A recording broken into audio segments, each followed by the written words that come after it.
అవతార పురుషులందరూ తాము వచ్చిన కార్యం నెరవేరగానే అవతారాలు చాలించారు. కాని అయ్యప్ప మాత్రం మహిష సంహారం తరువాత తాను ఇక్కడే ఉంటానని, తనకు ఆలయాన్ని నిర్మించమని ఎందుకు అడిగినట్లు? మంచి ప్రశ్న. అయ్యప్ప స్వామి తపస్సుకు వెళ్తుండగా రామనామ సంకీర్తన చేసుకుంటున్న ఒక వృద్ధుడు కనిపించాడు. శ్రీరామ జయ రామ జయ జయ రామ, శ్రీరామ జయ రామ జయ జయ రామ, శ్రీరామ జయ రామ జయ జయ రామ, శ్రీరామ జయ రామ జయ జయ రామ, శ్రీరామ జయ రామ జయ జయ రామ, శ్రీరామ జయ రామ జయ జయ రామ, హనుమా శ్రీరామ జయ రామ. స్వామి,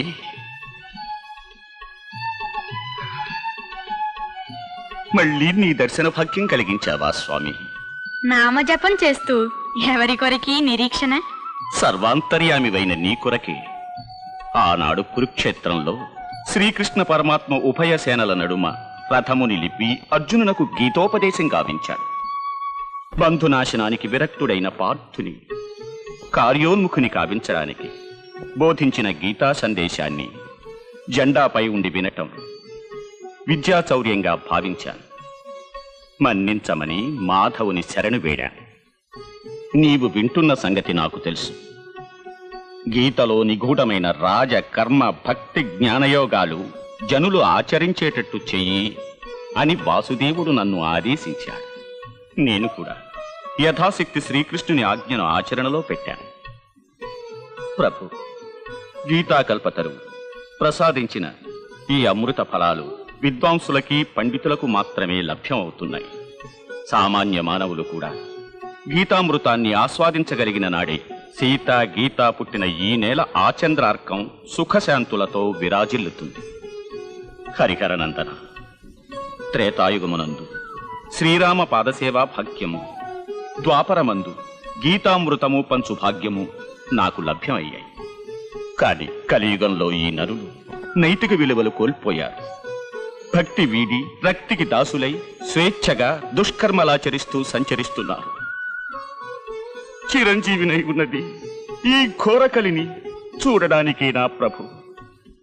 కామ క్రోధ లోభ మోహ మదమాశ్చర్యాలకు లోనైన మానవాళిని కర్మయోగం ద్వారా భక్తి మార్గాన్ని నడిపించు ప్రభు. గీతని సర్వజనోపయోగంగా మార్చు.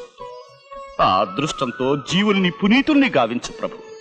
హనుమా, నియమాల మాలధారణ ద్వారా నా వ్రతదీక్ష భూని నరులు గీత దాటకుండగా గీత నాచరింపజేస్తాను. గీతను జనయోగంగా మార్చి వారి జన్మలు ధన్యము గావిస్తాను. ధన్యోస్మి స్వామి, ధన్యోస్మి.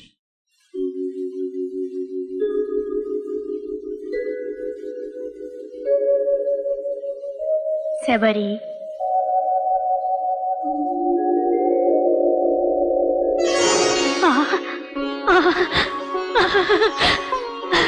రామా రామా, కోదండ రామా, ఈ ముగ్ధ మోహనాకారంతో సాక్షాత్కరించావా ప్రభు? భద్రుణ్ణి అనుగ్రహించి నన్ను మరిచి వెళ్ళిపోయావా తండ్రి? రామా, ఆనాడు భద్రుడు భక్తికి మెచ్చి మోక్షము ప్రసాదించి భద్రగిరి మీద వెలిశాను. ఈనాడు నీ అకుంఠిత దీక్షకు ఆనందించి నీకు ముక్తిని అనుగ్రహిస్తున్నాను.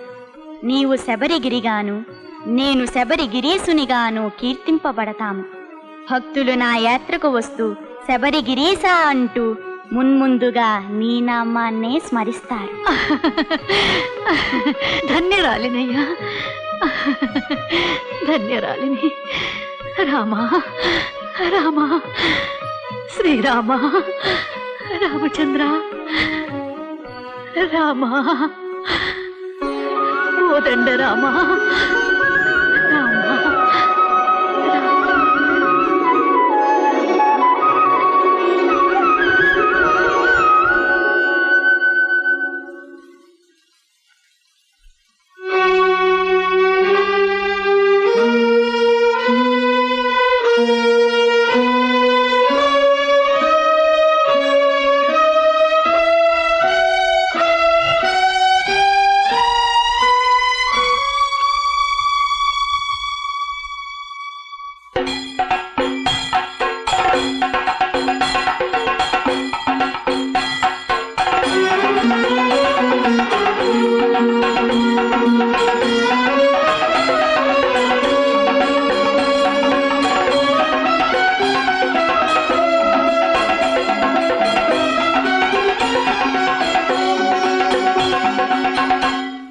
మంత్రివర్య, ప్రభు, మణికంఠుడు తపస్సుకు వెళ్ళినది మొదలు నా మనస్సెందుకో రాచకార్యముల మీద లగ్నము కాకున్నది. పితృహృదయం కదా ప్రభు. జయము జయము మహారాజా. అగస్త్య మునీంద్రుల వారు వేం చేయుచున్నారు? అగస్త్య మునీంద్రులకు అభివాదాలు. అభీష్ట సిద్ధిరస్తు. దయచేయండి. ఆసీనులు కండి. మునీంద్ర, తమ రాక మాకు ఆనందదాయకం. తమరు ఏ కార్యార్థియే విచ్చేసి ఉంటురో సెలవిస్తే. మహారాజా, మణికంఠుడు తపస్సునకు వెడుతూ చెప్పిన విషయం గుర్తున్నదా? అదెట్లు మరవగలను మునీంద్ర? తన సందేశము వచ్చినప్పుడు ఆలయ నిర్మాణము గావించమని చెప్పి ఉన్నాడు. ఇప్పుడు నేను వచ్చినది ఆ సందేశముతోనే మహారాజా. మనము తక్షణమే బయలుదేరి స్థల నిర్ణయము గావించి ఆలయ నిర్మాణమును ప్రారంభించవలసి ఉన్నది. మహద్భాగ్యం మునీంద్ర.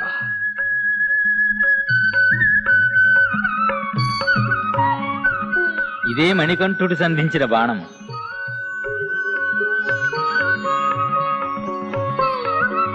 దేవశిల్పి, ఆలయ నిర్మాణానికి స్థల నిర్ణయం కావించండి. స్థల నిర్ణయం అయ్యప్ప స్వామియే చేసుకున్నారు. అది చూడండి, అదే శబరిగిరి. అయ్యప్ప స్వామి శబరిగిరీశుడు.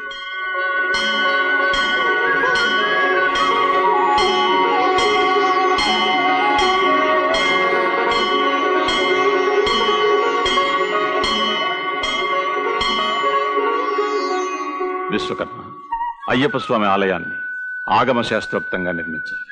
తమ ఆజ్ఞ, పైగా దైవ కార్యం. భార్గవరామ, దీనికి అర్చకులెవరు?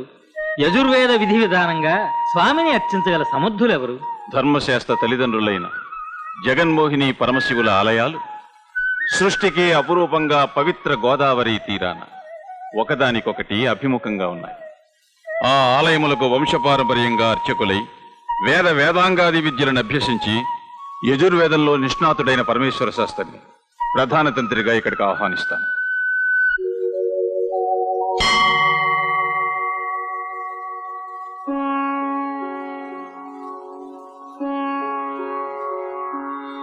స్వామి జగన్మోహిని కేశవ స్వామి, సాలగ్రామ శిల, స్వయంభూ. వెనుక జగన్మోహిని ఆకారం, ముందు కేశవ స్వామి పురుష రూపం, గదతో హస్తం,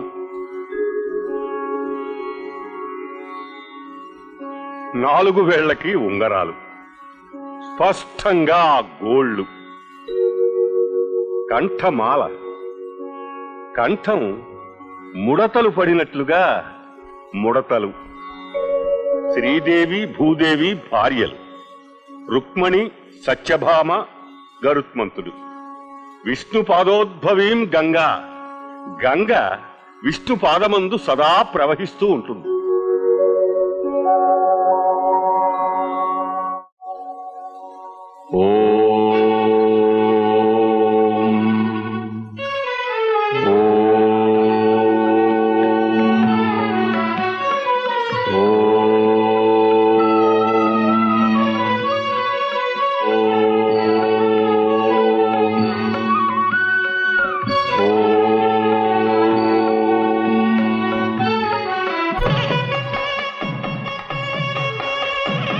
స్వామి,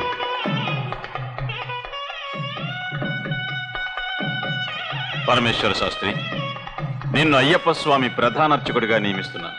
మహాప్రసాదం. పరమేశ్వర శాస్త్రి, అయ్యప్ప స్వామికి తంత్రమే ప్రధానంగా అంగన్యాస కరన్యాసాలతో అర్చన జరపాలి. చిత్తం. మూలమంత్రం ఉపదేశిస్తాను. ఓం భ్రూం నమః పరాయ గోప్త్రే నమః. ఓం భ్రూం నమః పరాయ గోప్త్రే నమః. దీనిని అనుసంధానించి తంత్రి అని పిలువబడుతూ స్వామిని ఆరాధించి తరించు. చిత్తము స్వామి.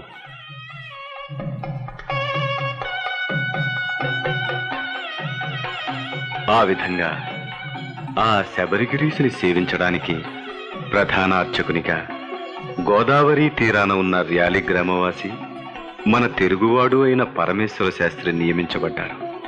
నాటి నుంచి నేటి వరకు ఆ వంశీకులే ప్రధాన తంత్రిగా నియమింపబడుతూ ఉన్నారు.